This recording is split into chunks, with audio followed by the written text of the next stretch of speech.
Incontinence sucks, but there's good news. I've got 3 tips on how to make incontinence better. My name's Nicole, I'm a physical therapist and a mama. Let's get started.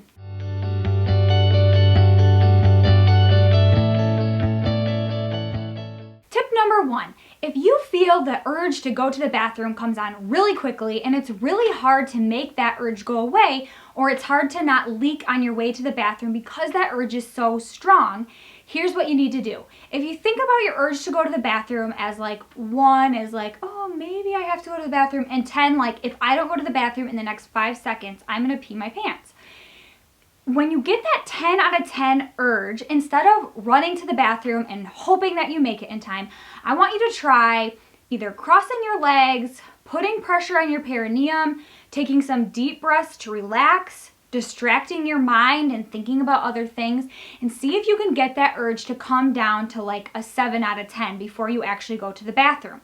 The more that you feed that urge and you run to the bathroom with your 10 out of 10 desire to go to the bathroom, you're telling your brain like, okay, I'm gonna go to the bathroom whenever my bladder tells me to do so, instead of saying, wait, hold up bladder, I'm in charge here, and we're gonna go to the bathroom when I say it's time to go to the bathroom. So try not to go at the 10 out of 10. Use those techniques to try to wait until you're at more of like a 7 out of 10 before you actually go pee. Tip number 2 is for those people that feel like they are going to pee their pants when they laugh, they sneeze, they cough, they blow their nose, they're throwing up. Like, these things cause a ton of pressure in our abdomen, and so the pressure has to go somewhere. It's not gonna go at the top because that's our diaphragm and it's super strong. And sometimes it comes out our abdominal muscles, and that's when we see like a coning in the front of our stomach. But oftentimes, especially if we are pregnant or in the postpartum recovery phase, the pressure goes out our pelvic floors, and this is when we leak urine because that just pressure blows out. So there's 2 steps to addressing this problem. First, you need to get your pelvic floor strong enough that when that pressure comes, it can squeeze tight enough to make the urine not flow. And then secondly, you need to make sure that your pelvic floor is coordinated. So we need to practice quick squeezes and being able to do a quick squeeze before we sneeze.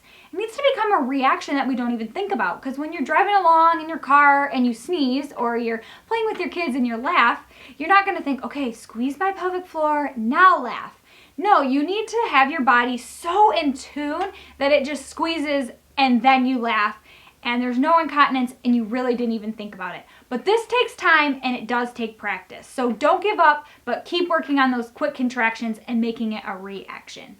And tip number 3 has to do with the irritants that we talked about in last week's video and the things that make incontinence worse. But like things like alcohol and caffeine actually make our bladders more irritated and more likely to want to get rid of urine quickly. And so you don't have to completely avoid these things in your diet, but think about the timing of them. So if you're going to go to a movie theater or you're going to be at a concert where bathrooms aren't readily available, think, okay, how much alcohol do I really want to drink?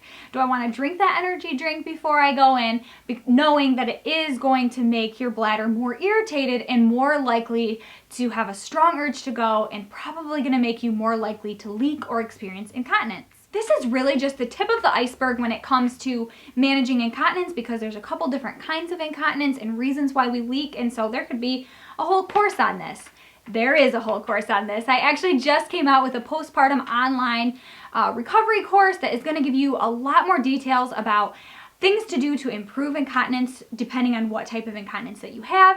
It also covers topics like, my doctor said I can have sex at 6 weeks and there's no way I'm ready to do that.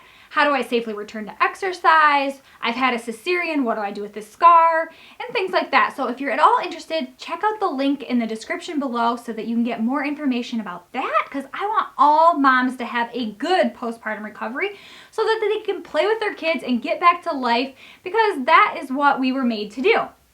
I would love to have you subscribe to my channel if you are interested in more videos about how to be healthy and happy during pregnancy and postpartum recovery. Give this video a thumbs up if you liked or learned something new today, and I can't wait to see you all next week.